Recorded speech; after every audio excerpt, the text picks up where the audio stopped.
जय श्री राम मित्रों, मेरा नाम पंडित श्रीकांत उपाध्याय है। मैं राष्ट्रीय युवा वाहिनी से राष्ट्रीय उपाध्यक्ष हूँ और राष्ट्रीय हिंदू स्वाभिमानी संघ से राष्ट्रीय कार्यकारिणी सदस्य हूँ। मित्रों, आज जो मैं आपको बताने जा रहा हूँ वह बहुत ही कम लोग जानते होंगे और शायद आपको बिना ग्रंथ, हिंदू ग्रंथ पढ़े इसकी जानकारी भी नहीं हो सकती है। कुंभ, जो इलाहाबाद प्रयागराज में आयोजन किया गया है, इस कुंभ का अर्थ आप जानते हैं? वैसे मानने के लिए ये हिंदू संस्कृति में सबसे बड़ा आयोजन होता है और पूरे पृथ्वी पर इससे बड़ा कोई भी धार्मिक आयोजन नहीं है। लेकिन आप आश्चर्यचकित होंगे कि यह कुंभ केवल भारत में ही क्यों बनाया जाता है, और सबसे मुख्य वजह है कि भारत में इस कुंभ के स्नान करने से आखिर जो प्राणी है उसको क्या लाभ प्राप्त होते हैं। तो मित्रों, इसको प्रारंभ से आप समझिए कि कुंभ क्यों बनाया जाता है और कुंभ का अर्थ क्यों है। मित्रों, कुंभ जब समुद्र मंथन हुआ था, इसके बारे में तो शायद आपने सुना हो। समुद्र मंथन में एक अमृत कलश निकला था, जिस अमृत कलश के लिए 12 वर्ष तक राक्षसों में और देवताओं में युद्ध हुआ, और इतना भयानक वो युद्ध था जिसका ग्रंथों में काफ़ी वर्णन भी है। और उस युद्ध के दौरान मात्र चार स्थान ऐसे हैं जिस स्थान पर अमृत की बूंदें गिरी थीं। पहला स्थान था इलाहाबाद, जिसको हम लोग प्रयागराज के नाम से जानते हैं, जहां हर 12 वर्ष में कुंभ का आयोजन होता है। दूसरा स्थान था उज्जैन, जहां कुंभी का आयोजन होता है, जो हर 4 वर्ष में लगाई जाती है। तीसरा स्थान है नासिक, यहाँ पर भी कुंभी का आयोजन होता है, हर 4 वर्ष में लगाई जाती है। और चौथा स्थान है हरिद्वार, यहाँ पर भी कुंभी का आयोजन होता है और यह हर 4 वर्ष में लगाई जाती है। तो मतलब कुंभ का आयोजन केवल प्रयागराज में होता है और कुंभी का आयोजन उज्जैन, नासिक और हरिद्वार में होता है। सबसे मुख्य वजह यह है, क्या आपको यह पता है कि कुंभ स्नान करने से हमारे पाप मुक्त नहीं होते, लेकिन हमारे पापों की जो वर्णमालाएं होता है, ये मान्यता है कि जहां जहां अमृत गिरा था, अगर वहां मानव या मनुष्य वहां स्नान करेगा तो उसके कुछ हद तक शुद्धियां हो जाएंगी। ये मान्यता है।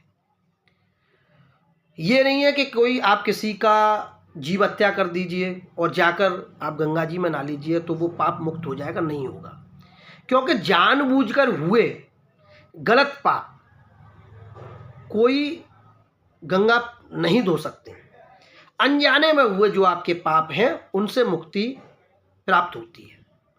और जिन लोगों का सनातन संस्कृति में रुचि नहीं है, तो उन लोगों को वो कुछ भी कह सकते हैं और अनाप शनाप बोलते हैं। आपने सोशल मीडिया के माध्यम से देखा होगा।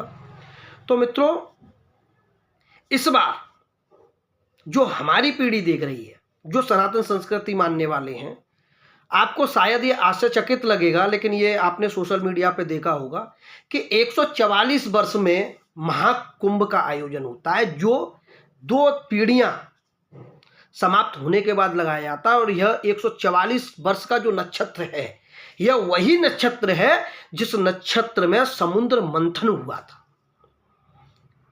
यह बहुत ही बड़ा, आप ये समझ लीजिए, बहुत ही बड़ा पर्व है।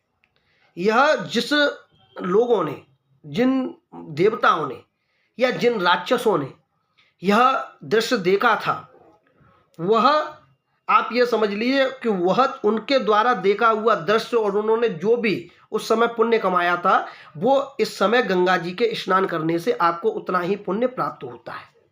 यह 144 वर्ष में एक बार कुंभ के माध्यम से आपको मिलता है। यह वह नक्षत्र हैं जिन नक्षत्रों से मानव का शुद्धिकरण होता है। और मान्यता ऐसी भी है कि मानव अगर सच्चे मन का हो, मन साफ हो उसका, और वह जानबूझकर कोई पाप ना करता हो, तो उसको मुक्ति भी प्रदान की जाती है।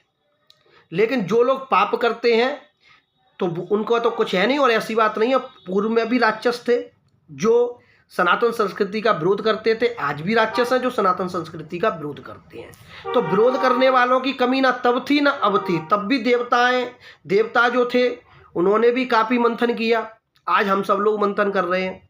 तो सारी चीज़ें हैं। यह जो 12 साल में जो कुंभ का आयोजन होता है, यह हमारे जीवन में शुद्धि लेके आता है। गंगा स्नान करने से हमारी जो आत्मा है वो पवित्र होती है। कभी मनुष्य का शरीर पवित्र नहीं होता। हमारी आत्मा जो है वो अमृत पान करती है।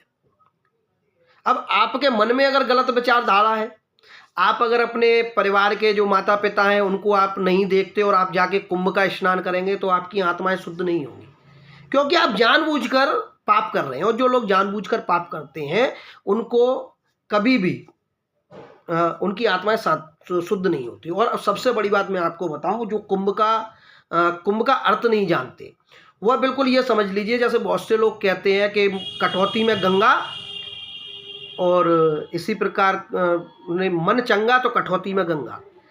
अब जिस व्यक्ति का मन चंगा हो तो वो क्या जाने, मन चंगा का मतलब है उसकी आत्मा इतनी अपवित्र हो चुकी है कि वह गलत कार्य गलत पाप में इतना विलीन हो गया है कि उसे यही समझ में नहीं आता कि गंगा जी कहाँ है और नदी कहाँ है और एक नाला कहाँ है। तो वो तो नाले का जो कीड़ा होता है, जो नाले में कीड़े आपने देखे होंगे, आप उनको कभी उस कीड़े को उस नाले में से निकाल के किसी साफ पानी में आप रख दें तो मर जाएगा। तो वो लोग उस नाले के कीड़े समान हैं। अब ऐसे कीड़ों की अगर हम और आप बात करें तो इससे हमारी जबान खराब होती है, पाप लगता है। और ऐसे ही पाप जो अनजाने में हो जाते हैं, ऐसे पाप को कुंभ के द्वारा आयोजित माँ गंगा जी के स्नान में, संगम के स्नान में मुक्ति प्रदान होती है, आत्मा शुद्ध होती है। और अपने बच्चों को अवश्य बताइए कि कुंभ का असल अर्थ क्या है और ये कुंभ का आयोजन क्यों हुआ था। कुंभ का आयोजन आज ही के नक्षत्र में जब समुद्र मंथन हुआ था तब जाकर उसको हम इस पर्व को मनाते हुए आए हैं। और मान्यता रहती है कि कुंभ के समय स्नान करने से हमारी आत्माएं जो है वो अमृत पान करती है।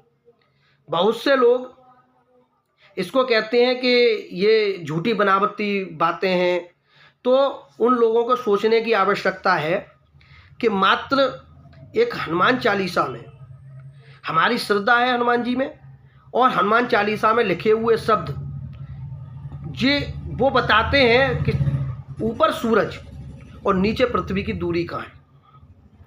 शायद उस समय पे साइंटिस्ट नहीं थे, लेकिन सृष्टि थी। सृष्टि कई बार उथल पुथल हुई है जो हमें बार बार सचेत करती है। कई बार आपने देखा होगा कि कहीं 1-2 मंजिल नीचे कोई भवन निकल आता है। तो ये सब सृष्टि परिवर्तन का नियम है। कुंभ का आयोजन लाखों वर्षों से हो रहा है और मान्यताएं लाखों वर्षों से हैं। अब तो कलयुग है और ये तो हमारे सनातन संस्कृति में लिखा ही हुआ है कि कलयुग जब बढ़ेगा तो पूजा पाठ वाले लोग, भगवान पर श्रद्धा रखने वाले लोग कम होते चले जाएंगे और राक्षसों को मानने वाले लोग ज़्यादा होते चले जाएंगे। तो कुछ ऐसा ही इस समय चल रहा है जो भी आप देख रहे हैं। तो इससे परिवर्तन नहीं होने वाला, लेकिन मेरा ये मानना है कि सभी लोग कुंभ का अर्थ अवश्य जानें और इस 144 वर्ष में होने वाले महाकुंभ के आयोजन में गंगा जी का स्नान अवश्य करें, अपने पूरे परिवार को कराएं।